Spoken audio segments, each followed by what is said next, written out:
He ought not, but to be fair, we will do that. I understand. All righty. Why don't we just start at the end? Thanks a lot. Thanks, and sorry I was a little bit late. Tucson traffic, as you can imagine. I come from the other side of town. For those who don't know me, I'm Martha McSally. I'm a retired Air Force colonel. As a fighter pilot in the Air Force and spent 26 years in uniform. I'll give you a little bit of my background and why I'm running and what I think we need to fix right now for Southern Arizonans in Washington, D.C. An Air Force Academy distinguished graduate, and I was a Rhodes Scholar regional finalist. And from the Academy, I was given a scholarship to go to Harvard for 2 years to get a master's in public policy. So that's how I spent my second lieutenant assignment in the Air Force. From there, I went on to pilot training at Williams Air Force Base. And while I was in pilot training, Congress repealed the law that was restricting women from becoming fighter pilots. After a few years of being an instructor pilot, I was given the opportunity to be in the first group of 7 women in U.S. history to become fighter pilots. I was the first woman to fly in combat in 1995, and later on I was the first woman to command a combat squadron 2004 to 2006. All of that was here at Davis-Monthan Air Force Base. I flew the mighty A-10, which is the world's best close air support aircraft. And close air support is just an awesome mission because, I mean, you show up, we've got American troops on the ground whose lives are at stake, they're under fire, and they need help. It's very complex, but it's very rewarding to deal with those complexities, figure out where the good guys are, where the bad guys are, these days where the civilians are, deliver firepower precisely, and save American lives. And so I've really loved serving that capacity in the military. Also, while I was in the military, I was a legislative fellow. I was one of 7 selected in the Air Force when I was a major, and I spent a year working on Capitol Hill. I worked for Senator John Kyle for a year as a Defense and Foreign Affairs advisor. And I learned a lot from Senator Kyle, because here's a person who really was brilliant on the issues, really understood his stuff. He educated his colleagues, and he got things done, not in a flamboyant way, but in a very effective way, by being smart and being credible and actually knowing how to lead and get things done. While I was there, I set up hearings, I wrote legislation, I did a lot of things on the Senate side that we were facing as a nation. I'm also, you may remember me because I took on the Pentagon about 10 years ago for making our U.S. servicewomen wear Muslim garb when they were off base in Saudi Arabia. It's a long story, but after 5 years of trying to get the policy change, I put my career on the line because my oath of office is to the Constitution of the United States. I filed a lawsuit and basically, was told my career was over, but again, my oath is to the Constitution. I really believe it was unconstitutional. And so I stood up for what was right. While we were working our way through the courts, I said, hey, I was a legislative fellow and I had to get legislation done. So I drafted up some legislation. I got sponsors on the House and the Senate side, Democrats and Republicans. And 10 days later, this thing was voted on as a freestanding bill unanimously on the floor of the House of the Representatives. We then attached it to the yearly defense bill in the Senate and got it signed into law December 2nd, 2002 by President Bush. So as a citizen, I actually took leave and shepherded this legislation through, so I know how to get things done in Washington, D.C. I retired a year and a half ago as a colonel. I've been serving as a professor of national security studies at the George C. Marshall Center in Garmisch, Germany. In that capacity, it's a U.S. government institution that was created after the wall came down. I was teaching and training government officials from all over the world, transitioning to democracy and freedom, private economies. We got a lot of issues facing our country right now. I mean, I've got a career and a reputation of when things are broken, I fix them. When things are wrong, I stand up for what's right. I know how to lead. I know how to be effective. We got federal government overreach right now, big time. I know you guys all know that. We've got national security threats that are coming south of us in Mexico and other places like a potential nuclear Iran and the transition of the Arab Spring countries and North Korea, and we can talk about that hopefully in the Q&A. But we need somebody in D.C. who's going to lead, who has the experience and the education in order to get things done and represent the people of Southern Arizona, and that's why I'm here. I know how to stand up for what's right. I know how to fight. I've already put my life on the line for the Constitution. I'll do it again in D.C. So I look forward to our dialogue here tonight, and I look forward to getting your support and representing you. Thank you. Okay. Well, good evening, everybody. I'm State Senator Frank Antonori. A little bit about myself. I was born and raised in the Pocono Mountains of Pennsylvania. Grew up hunting, fishing, skiing, ice fishing, all that fun stuff up there. Joined the United States Army literally right after I graduated from high school. Went into the nuclear weapon field, did 3 years in nukes. Transitioned over to the Special Forces because I met these cool guys that jumped out of airplanes and wore these neat green hats. So I said I had to join up to be part of that. My first mission in Special Forces as a young sergeant was to go to Afghanistan during Operation Brass Hat and train Mujahideen to fight the Soviet invasion over there. You guys saw the movie Charlie Wilson's War. I was part of the American advisors that were there training these guys. I was involved in Desert Storm. I was part of the initial U.S. deployment to protect Saudi Arabia during the initial invasion from Iraq into Kuwait. And then we trained and led the Kuwaiti Liberation Brigade in Kuwait City to liberate Kuwait. Came back, I did a bunch of missions in Africa, Somalia, Sierra Leone, Liberia, a lot of peacekeeping missions there with the African Crisis Response Initiative is what it was called. Then did an instructor time at the Special Warfare Center School, Fort Bragg, North Carolina, trained Navy SEALs, Air Force Pararescue, Marine Force Recon Corpsmen. And then after leaving Fort Bragg, while I was at Fort Bragg, I got my bachelor's degree in health science with a minor in biology and an emphasis towards pre-med. I was also a nationally registered paramedic and actually worked in New York City for about a year with the New York Fire Department and in the EMS system up there. Right after I left Fort Bragg, of course, 9/11 happened. 2 days after 9/11, I was on an airplane flying overseas. It was part of the initial invasion of Afghanistan. Took part in, again, the second time liberation of Afghanistan. Training and then leading supporters of the American effort over there to take back the country from the Taliban and Al-Qaeda. Had several occasions where we got up close and personal with the enemy. It was, again, a personal conflict for many of us. A lot of us were carrying patches and flags from New York firemen and police officers that lost their lives on 9/11. Came back from that, my A team went into northern Iraq. We were part of the initial invasion of northern Iraq. We were involved in the largest single tank battle of that war. We didn't have any tanks, the other guys did. 4.5 hours later, 16 of their tanks were smoking, and we were all pretty much in one piece. I had 2 guys wounded, but everybody made it out of there. Got hurt on a parachute jump, broke my foot, gained a little weight, slowed down. Couldn't hang with the 25-year-olds anymore. I had over 20 years already in Special Forces, so I figured it was time to retire with my wife, Leslie, who we've been married for 20 years now. 2 teenage boys, moved here to Tucson. I got a job at Raytheon as a program manager. I develop hybrid and robotic vehicles. I work with over 400 companies nationally and about 45 here in Arizona that help us develop these products for the United States military. I've got a pretty sharp business background. I was ranked as one of the most efficient program managers in the company this year because I have never delivered a program over budget and over time. I always come in under budget and on schedule. I got elected to the legislature in 2008 when the state was facing a $3 billion budget deficit. Along with great folks that you guys sent up here from District 26, we got hold of that budget. It took us 3 years, but we balanced it, got rid of that deficit. And I've got a proven track record now. I'm now the Senate Majority Whip after only 3 years in the legislature. And I've demonstrated that I have the leadership skills to step up and fill that role in the legislature, and I'll do the same thing in Washington, D.C. I'm the only vetted and proven conservative in this race that not only says what I say when I'm on the campaign trail, but I actually vote it when I get in the legislature and make those hard votes for the people of Arizona, and particularly southern Arizona. And I'll do the same thing in Washington. So I look forward to the discussion and answering your questions. Thanks for having me. Okay, thank you. Next.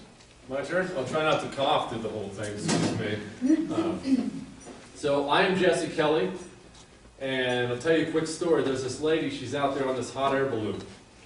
She's kind of lost, doesn't know where she's going. She's got herself a little twisted around and sees a guy down below on a lake in a boat.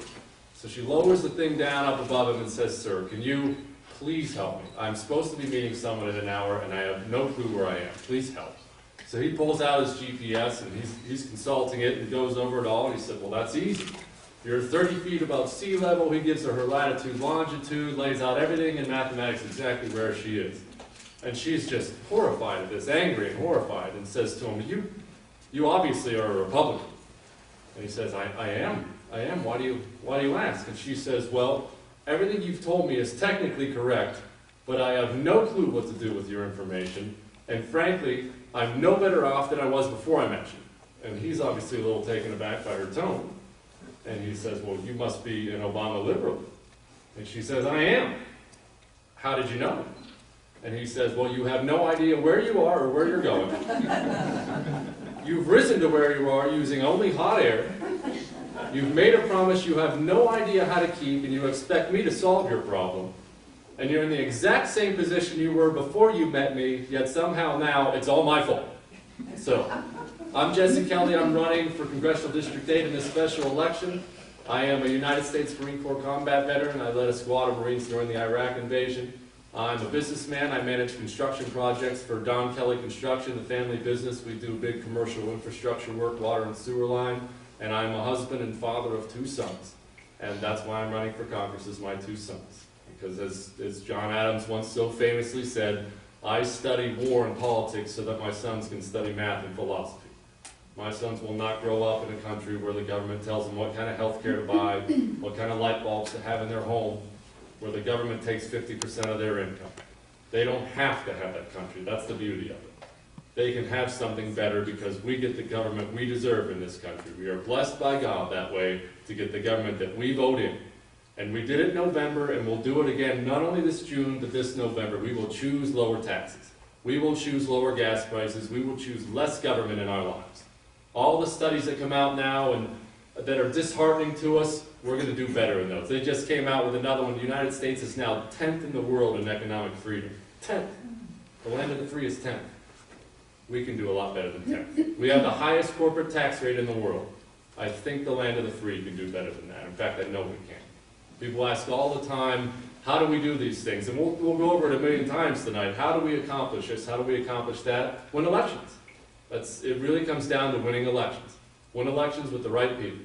It's not anything else beyond that, because those are the people that are making the decisions right now. Win elections, put better people in government, and we will have the nation we deserve. We know the right way. Conservatism is the right way. And that's the way we're going to go, and we're not going to apologize for it. So, thank you all for coming out tonight, missing the basketball game. The Democrats in the back have promised to give score updates, and we're holding her to that. And I'm Jesse Kelly. Appreciate it.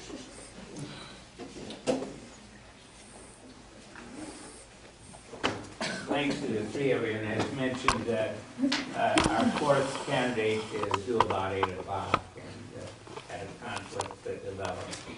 Our questions are from you, the audience.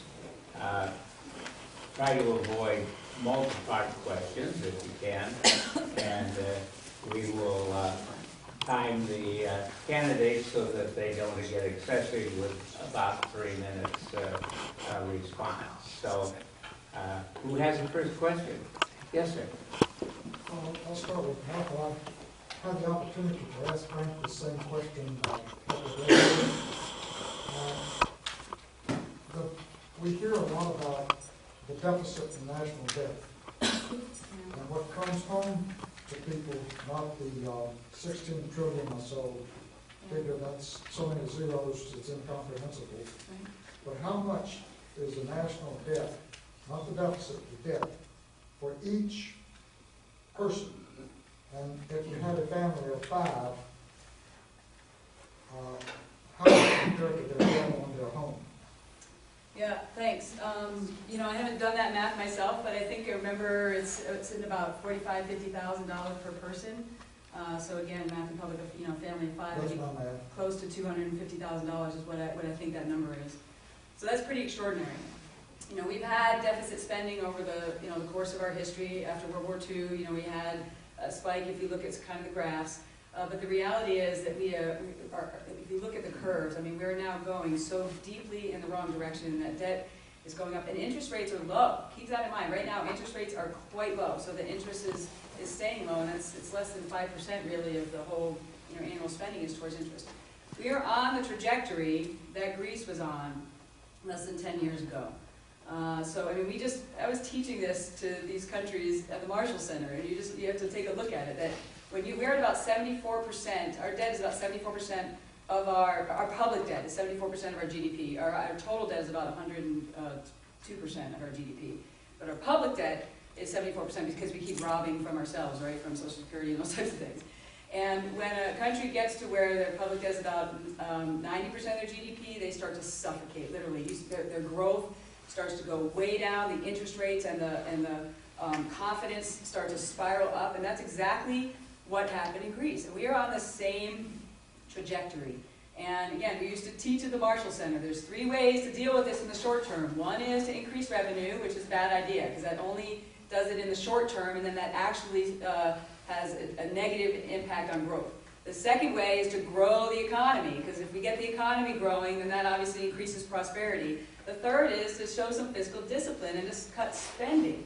I mean, we're spending so much right now, it's out of control, and if you were a household doing that, you know, it would just be so irresponsible. You're going to sit down and look at the bills and stay within your means, and we've been so reckless on this as a country, and the impact is a national security issue. It's a freedom of action issue because 47% of our debt is to other countries, some countries that we're kind of not necessarily seeing eye to eye, like China. And it's a prosperity issue. So we have got to show fiscal discipline by, you know, reining in our spending, and we've got to get the federal government off the backs of small businesses so that the economy can actually grow again through the free market economy, the entrepreneurial spirit of Americans embracing freedom and opportunity and creating jobs. Those two things is what's going to solve our crisis.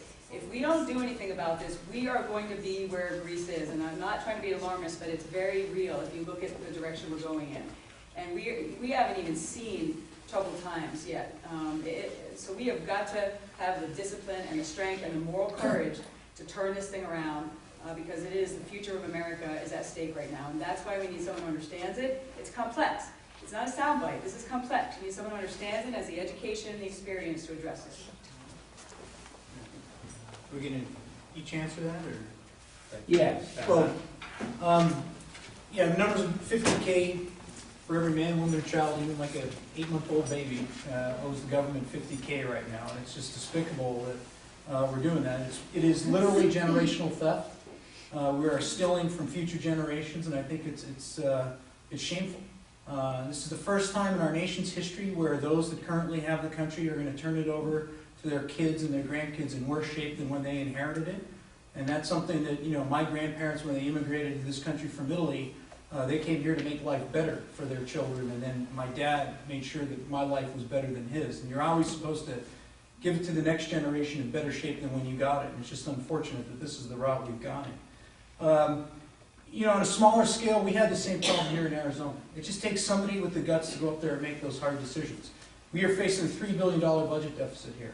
Everybody wanted to raise taxes. Everybody said, oh, we can't cut spending that much. Oh, you can't do it because, you know, you're going to decimate the state. You know, they predicted that the sky was going to rain fire and brimstone, the earth was going to open up and swallow Arizona if we reduced spending. But we didn't bow to that pressure, we actually did it. We cut spending in the state of Arizona 22%.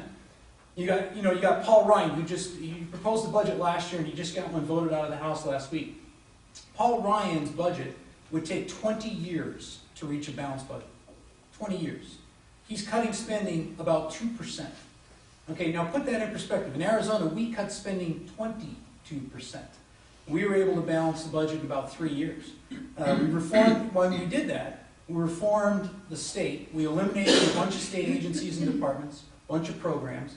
We reduced the size of the state workforce by 15%, reducing the size of the state government. We immediately went and put a moratorium on all rule and regulatory making in the state of Arizona and said, you are not going to allow to cripple our economy by regulating these businesses and chasing them out of this state, and particularly to Texas and Tennessee and Florida. Not going to let you do it.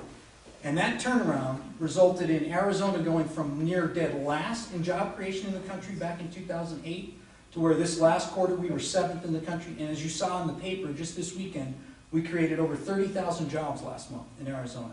We created 27,000 the month before. We did it right here in Arizona. We cut spending, we cut regulation, we cut taxes, and we created a positive business environment to grow our economy. The United States has to do the same thing. We've got to cut the capital gains tax, we've got to cut the corporate income tax, we've got to reduce the regulation in this state, or in this country, and we've got to put the United States in the same position we put Arizona in, and that's where businesses want to come here to do business. Businesses aren't in business to be charitable and break even. They're in business to make a buck. And if they can't make that money here, they will go somewhere else to make it. And the administration and the Congresses before have never figured that out. We figured that out here in Arizona. We lost 300,000 jobs in Arizona back in 2007. Chased them to other states, Texas and Florida. We couldn't afford to do that. Our state would go under. So we had to find a way to create jobs. Now, if you want to bring jobs back from India and China and Mexico back to here, you've got to create that environment for those jobs to come back. And you got to have somebody with that proven record that has the guts to do that. We did that here, and we got pummeled by the media. They called us every name in the book. Arizona Daily Star, I can't think of an adjective that they didn't use when they wrote about what we did to get this state back in sound financial shape. Now, everybody wants to take credit for it. They vilified us when we did it, and now they all want to take credit for the success. As they say, failure is an orphan, but success has many fathers. And that's the problem. You got to have somebody that's willing to take those political risks at every step of the way in Washington, D.C. And I would submit there's no one else running that has actually demonstrated they have the guts to take those political lumps from all those naysayers out there and fight this fight to save this country. So, thanks. Well, good news is we're going to get rid of Barack Obama. That's going to go a long way to solving it. And the other good news is it's bad. We all know it's bad. That's not a secret how much debt we're in. They've elaborated that. We also have everything we need to get out of it. No nation has really faced debt like this, but no nation has the resources we have to get out of it. I mean, I talk all the time about energy. That's just one thing. I mean, energy is, we're sitting on top of a mountain of money in this nation. Right now, unemployment, well, in the country, real unemployment may be 14%. In North Dakota, it's 3%. They don't have enough houses for all the jobs they've created. Why? Because they use energy up there. They don't let the radical environmentalists run their operation like the federal government does. If we were to do that nationwide, energy independence, lower gasoline, these things are an afterthought. These are, of course we're going to have those. But we can be an extremely, extremely wealthy nation. We have everything we need beyond energy, our natural resources. We have copper right here in Arizona. We have everything in this nation. We have the best educated workforce. We have companies want to do business here if we stop chasing them out. We have the highest corporate tax rate in the world as of 2 days ago. As of Saturday, Japan officially cut theirs, and now we're #1. That is telling the world, beyond what the percentages are and how those costs are passed along and how it affects the shareholders, what it does is tells the rest of the world, you're not welcome here. We have $3 trillion in investment sitting outside of the United States. What do you think? Did this economy use $3 trillion of liquidity invested in this nation? But no. What do we discuss on the news? What are they currently discussing on the news? Raising the capital gains tax. We are going the exact opposite direction we should. But again, let me reiterate, it's not as bad as it seems. We are such a gigantic country that when we go downhill fast. But when we go uphill just as fast because we have such a big economy. We're capable of so many things so quickly that as bad as it seems now, a year from now it can seem that good again. We can come back. We are not done yet. Don't listen to anybody that tells you we are. Thank you. Next question. Yes, sir. It seems like as if you all agree that it need to cut spending. So what, say, 3 areas would you cut spending?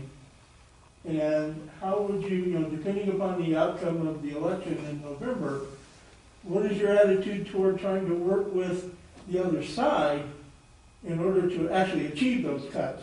We talk about the budget that Paul Ryan the news media announces before it even reaches, the other side that is dead on arrival. What's the point of making budgets that are dead on arrival in places that they have to go, either in the other house or to the president?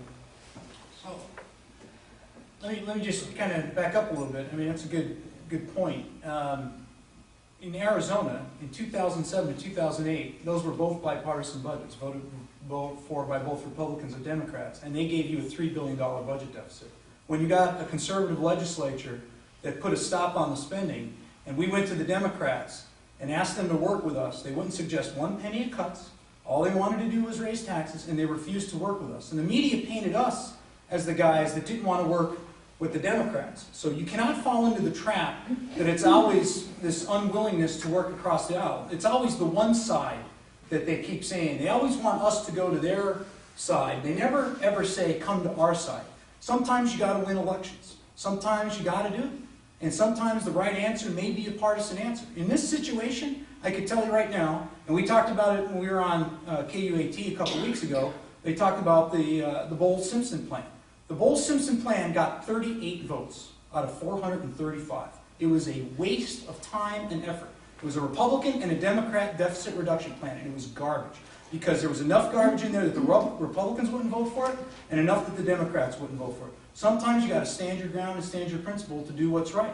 You know, Paul Ryan is trying to do what's right. Because the Democrats refuse to even look at his budget is their problem, and the voters should hold them accountable for gridlocking this country and not saving the country financially. But the media won't paint it that way. So you got to have somebody that's willing to take on the media and stick it in their eye. And I have been doing that for the last 4 years. That's why the Arizona Daily Star hates my guts. They cannot stand me. David Fitzsimmons every week has a cartoon or a comment on me because he knows that I am to them, the guy that is going to stick it in their eye and do what's right, because I've been doing that up in Phoenix. I don't mind working. I've worked with Matt Hines, who's a Democrat. We've got bills together. We've worked together on bills. But sometimes when you got to get the job done, you got to sometimes put the hammer down and get the job done. And if that means running over somebody to get the mission accomplished, then sometimes you just have to do it. Because this limbo we're in right now is not solving anything. This trying to find this kumbaya bipartisan moment is not solving anything. Our debt's getting bigger, our deficit's getting larger, and we're just sitting here talking about how everybody wants to work together. Sometimes the reality is, to solve the problem, you got to get the right people in office that have the right mindset to get the job done. I mean, I would love to live in the euphemistic world where we can all get along and solve our problems, but there are such fundamentally opposing points of views and philosophies on how to solve this problem that I just don't see getting anything done unless you get enough people with the same mindset in office to get the job done. I mean, and that's, I wish I could give you the nice, cozy answer, but sometimes you can't sugarcoat it. You gotta give it straight. So, thanks. Jesse, want to go next? Sure, I can go. No, yeah, let's go Jesse. We'll have Yeah, then we'll just alternate. keep going, and rotate, rotate. yeah. All right, go ahead, Jesse. Me? Yes. Okay, you're done. No. I think it's not a party thing, I think it's a philosophy thing. Now, granted, most of the liberals are in the Democrat Party, most of the conservatives are in the Republican Party, but not all. And it can be done, but in my personal opinion, it can only be done in very, very small steps. Very small steps. Like, we talk all the time when we bring up the border about the double-layer border fence. That was signed into law by Bill Clinton. Clearly a Democrat, when a Republican, Duncan Hunter's the one who got it through. But it's a small step. As far as the massive things, look, it's already been said. We have a government now that's bigger than it's ever been. We have less freedom now than we've ever had. We have more debt, more spending than we've ever had. We don't need a little bit more big government in order to compromise. We have been clearly, whoever has held the conservative mantle has compromised for 200 plus years. It is time for those who want big government to compromise what they want now. And like I said, we're perfectly willing to do that with anybody. Let's start with something small. We talk all the time about what we want the tax rate to be, what we want the corporate tax rate to be. What if we were to all agree on a 1% tax across the board, every kind? Income, corporate tax rate, every kind of tax, 1%. That's so tiny, who could oppose it on the other side?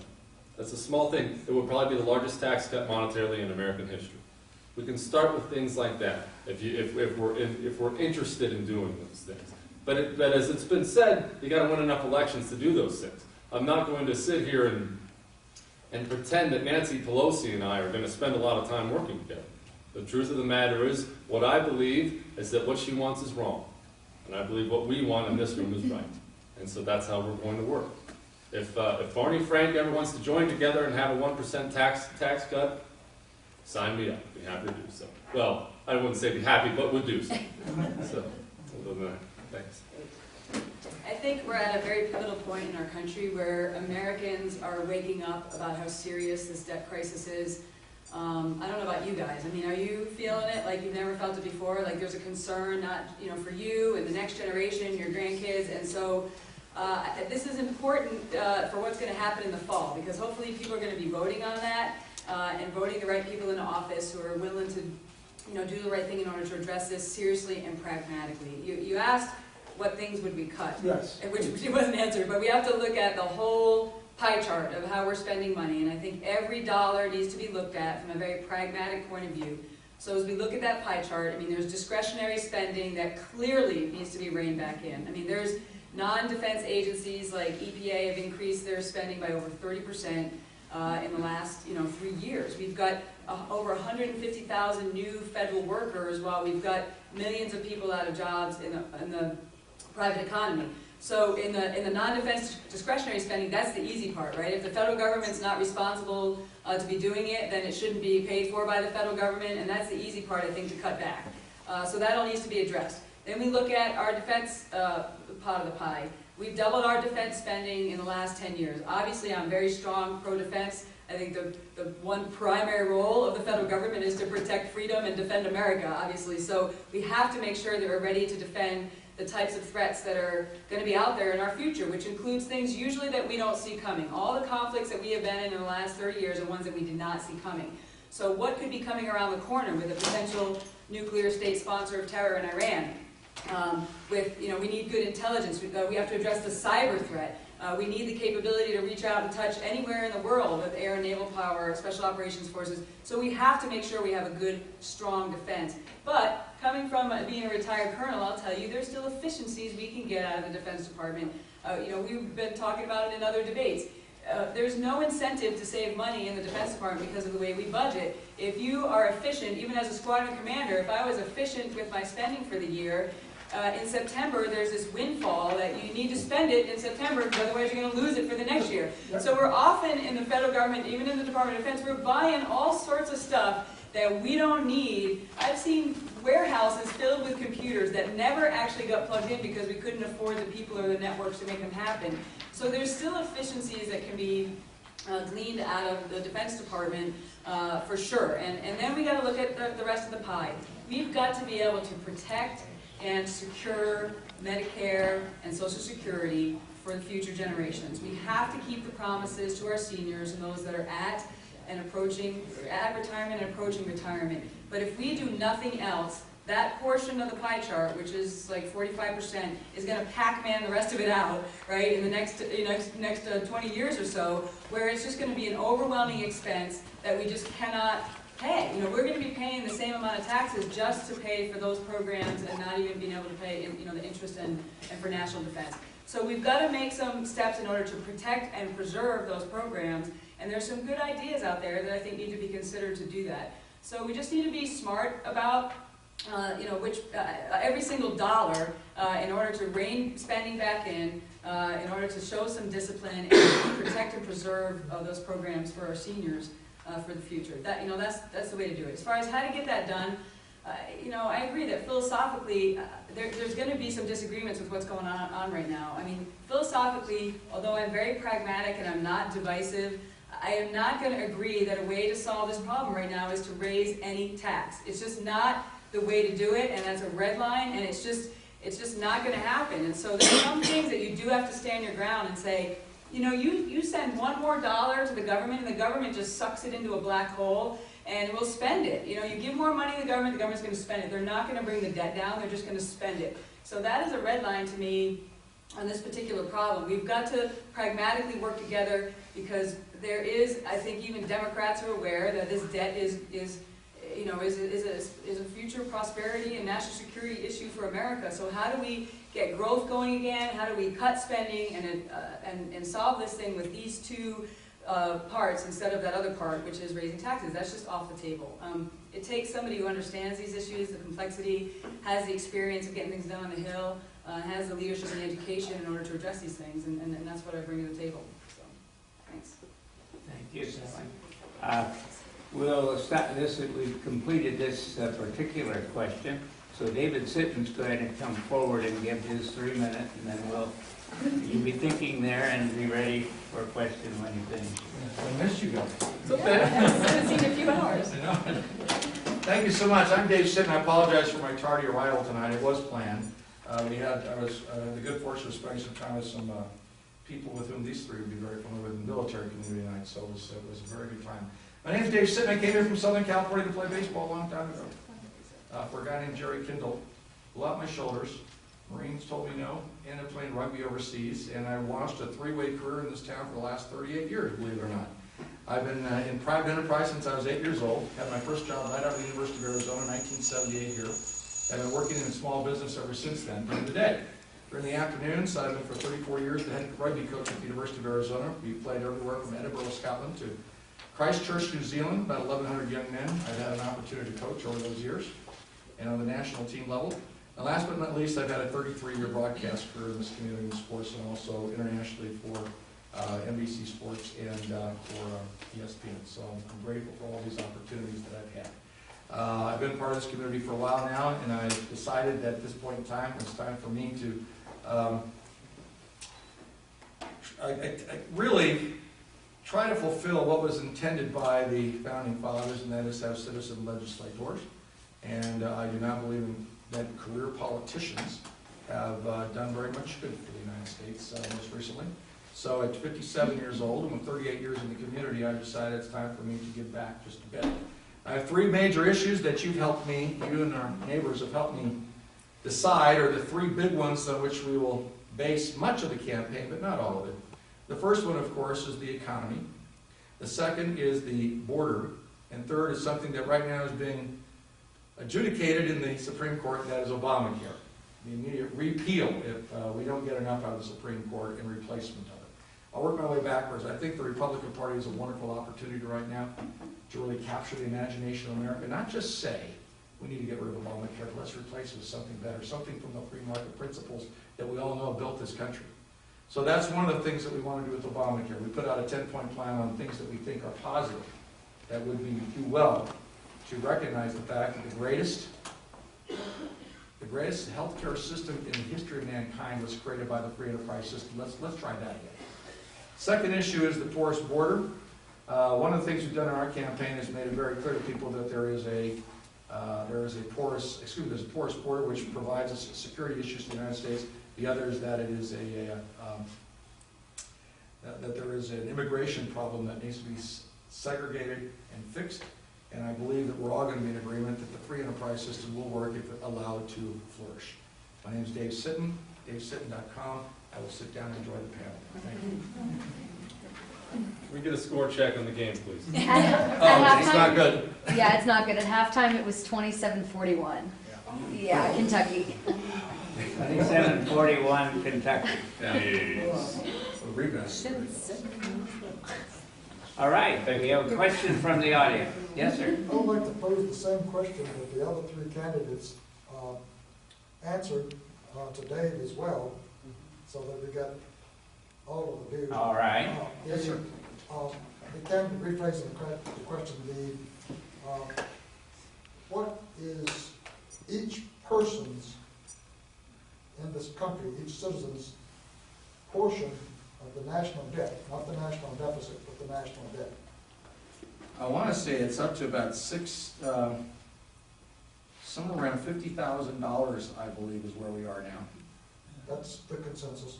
Yeah, and then we're heading north. That's the sad thing. Okay. All right, our next question. Can I ask my question? Sure. We've agreed that our government spending needs to be cut. So what three areas of spending specifically would you target for cutting? In my experience discussing the budget in kinder and gentler days with many of our elected officials, particularly at the federal level, most noted that if we started ever getting into the amount of waste, of fraud, and abuse, we'd be cutting way into this. I have asked for, and I still believe the United States has no idea where the money's going. I know the Office of Management and Budget issues reports, but I've never seen the Office of Management and Budget say, here's where we wasted, here's how much fraud has taken place. They don't do that. I think that's one place we start cutting right around, is actually finding out where the money's going. So you get into there, and then I think I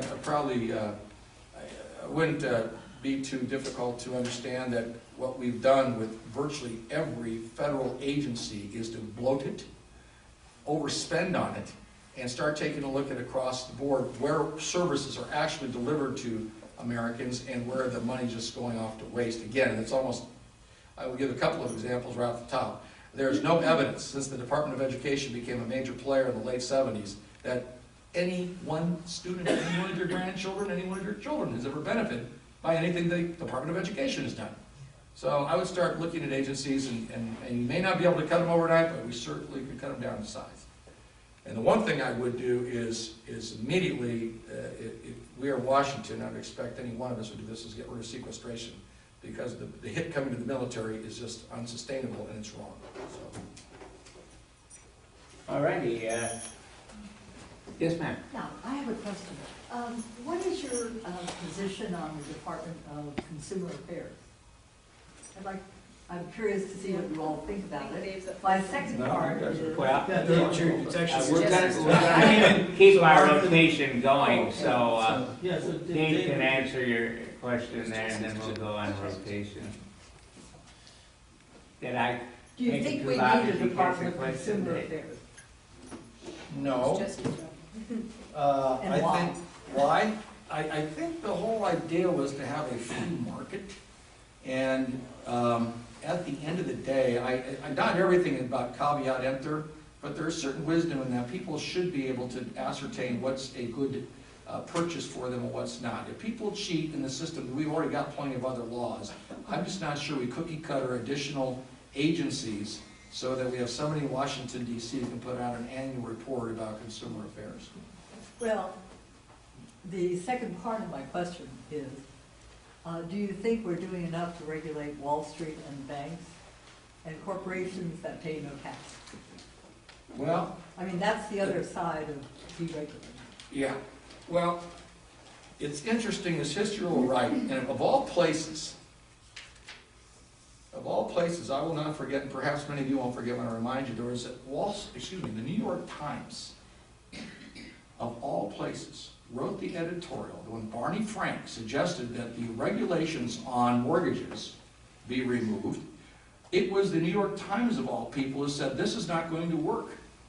We've had so many regulations that we don't enforce, and the Securities and Exchange Commission just took the years off, a couple of decades off, allowing Wall Street to run rampant and whatever they did, and then the federal government comes in and lends money to people who first thing they did is paid their own bonuses. I'm not telling you anything that you don't know. No, I know. We know we've got problems within both parties right now, and the United States needs to take a look at where we spend our money and start asking what regulatory agencies, what it is you do, and how did you do this year?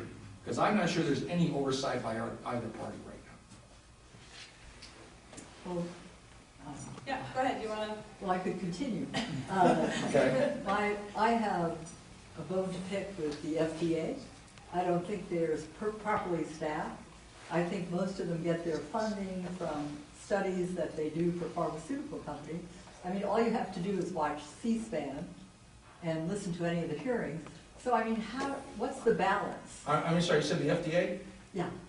Food and Drug Administration? No, I'm very familiar. I mean, we have I'm in the several- cancer business. I'm very familiar with the FDA. Well, I That's the am day too. job. I have a friend who's very involved. Yeah. And his position is they're underpaid probably and understaffed. So that's the opposite of, let's get rid of the FDA, the EPA, and any government agency. I don't think we regulate ourselves. It's like asking the fox to watch the hen house. That's what happened on Wall Street, in my opinion. Okay, so I will get you guys going pretty quickly. I'm enjoying this. I know, thank you. Well, I just, What, just to follow up with you, what is the issue with the FDA? I want to be specific because you brought the FDA up, and I've got some very specific issues about FDA. okay, several drugs recently have been released, Paradoxina for one, and it's now on the bad drug program, yet it's being advertised on television. I had a friend who almost died of cerebral hemorrhage because of that. I mean, 210 people have died within a year. This drug is out on a not fully blessed basis, but it's out there. This kind of thing. I mean, I don't know how, and I do know from watching hearings on ADD and other things by senators whose grandkids had it, that some of the people who said, oh, it's not this or that, were paid by a pharmaceutical company to do the study. And they're part of the FDA. So, you know, I guess it goes back to how do we reset the government and get some ethics and integrity and not paralyze and throw out the baby with the bathwater. I would suggest that the wisdom I've heard from many people before, follow the money. Because as you talk about drugs that were rushed to market prematurely, I will tell you horror stories about cancer drugs that should be on market right now. They're being held off for 7 to 10 years. There's a doctor named Manny Katsanis right here at the University of Arizona who's developed a wonderful drug to go and attack cancer No, I cells. agree. You agree? I agree. You know where we're testing it right now? Thailand. Because we can't get the FDA off its tail. So I think what we could all agree with right now, most every federal agency's got some very serious issues. And special interests are behind a lot of it. You all agree on that? I will not disagree. Well, it's always someone else's interest we call special. Ours are the only ones that aren't. No, there are If you more will- people staffed in special interest than there are in Congress. More, the ratio is more special interests represented. I have a friend who's a lobbyist, I know. We would request, if you have multi-part questions, if you Well- jot them down, and then we'll surely get to them, we'll I'm just jotting. rotate them around. Or you can give them, and we'll jot them down and then introduce them one at a time. It makes it a little easier to answer, but thank you for cooperating on that. Okay, Sally. Sure, I'm up next, but Jesse's asked to go next, so I'm actually going to defer practicing for Congress here. I defer to my colleague who's tall from the left of you. Very gracious. Well, I mean, I'll be very brief because Dave covered a lot of things, but we need to be very careful as just American people, not Democrats, Republicans. Anytime you start a sentence with there should be a law or there should be a department, you probably should. If laws and regulations in government can protect us, why are we in a recession? There's more laws now than ever. More government now than ever, more debt than ever, more government employees than ever. If that were the solution that would save us, then why aren't we saved? Why is there $4 gasoline and 14% unemployment? Why did I have a former manager at a home company deliver me a pizza the other day? There's so much government. Why aren't we better? That's because the three most regulated parts of our economy, the energy, the auto, and the housing, were the three that failed. And that is not an accident. As Reagan once so famously said, the way the government looks at things, if it moves, tax it. If it keeps moving, regulate it. And if it stops moving, subsidize it. The truth of the matter is we have looked to government to guide our lives and rule our lives when they will never be able to efficiently do so. We talk about the FDA. I'll tell you a story about the FDA. I heard yesterday, a gentleman I know in town is sadly terminally ill with lung cancer. There's a drug out there that may or may not save his life. The drug has been approved safe by Germany, Canada, and Mexico. It has not only been blocked by our FDA. This is a man who's terminal. He's not allowed to sign a waiver that he can take it anyway because of our laws. We don't need more government. We don't need more government ruling our lives. We need more freedom right now in this country. We did not become the wealthiest nation in the history of mankind with our poor having a standard of living that is the envy of the world because of government. It was a decided lack of government that gave us that. Because the American people ruling themselves, guiding themselves, proved to be greater than any government in the history of the world. And it will always prove to be so. Well, the way I view it, we are the government. Amen. I am the government. The people who write our laws are frequently special interest and lobbyist people. Because the government's gotten huge, it's more complex, we only have 2 senators, they can only do so much. So what we need is, I think, a good overhaul. And back to the Consumer Affairs Department, they already have had banks and other credit companies enlarge the print so you can actually read it. That type of thing. That's little stuff. But it's important for we the consumers. Okay, Sally. Okay, I think we have a 3-minute limit on questions too. I totally agree with you that the government is the people. Yeah. That the government should get power from the people. They should be doing only things at the consent of the people, and it should be very limited. I'm not going to get into each of your parts of your question there, but I will address the one that wasn't addressed, which is the regulation on the banks. Yeah. The Dodd-Frank bill, it was over 800 pages long, and I actually met with a banker last week, and I asked him, how many people do you have in your staff that just are working on compliance? And he used to have one person who spent about 30 hours a week, just a local bank here in town, on compliance, and now he's up to 5 full-time employers just trying to figure out how to comply with regulations. And people don't even know what's in the Dodd-Frank bill, okay? There's some elements that still haven't been worked out as to exactly what they are. And there's one little section there that goes into some questions that has over 1,420 sub-questions to it. So how is that exactly going to be stabilizing our economy? That's not the direction we need to go in. So let's go back to the government being small at the consent of the people, that we need to roll back regulations so that they're not so suffocating to businesses that they have so much compliance and they can't possibly keep up with it all. And that's actually causing them to not be able to create jobs, which is exactly what we need right now. So yeah, you know, your idea that we should, let's just start all over again, you know, maybe if Y2K actually brought us to a halt, we would have been able to do that, but right now we're moving and we need to start making the right decisions in order to roll back the regulations so that businesses can actually flourish, the economy can boom, the entrepreneurial spirit can be, you know, building those jobs and creating those jobs, good jobs for people of America. Well, I agree, and I have many friends that are attorneys, and the attorneys really write all of the regulations, and you know, and it gets more and more complex and complicated. So we need to keep it simple. That's the way it is. Yeah, Is it possible for some of us others to ask questions, perhaps? Yeah. Oh, yeah. Let me take my three minutes here.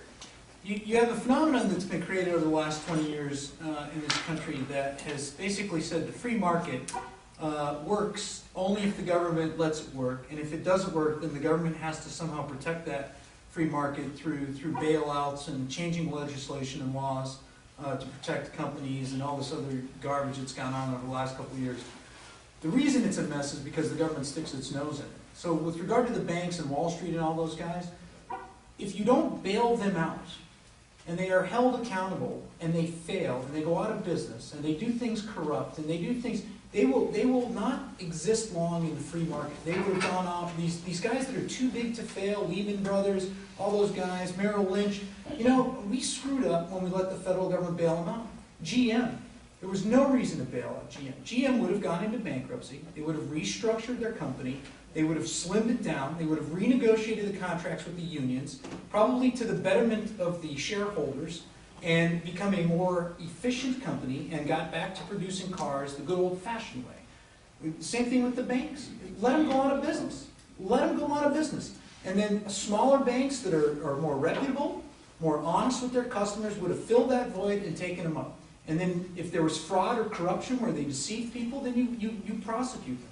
But to bail them out for making bad business decisions, or to bail them out for making bad business decisions encouraged by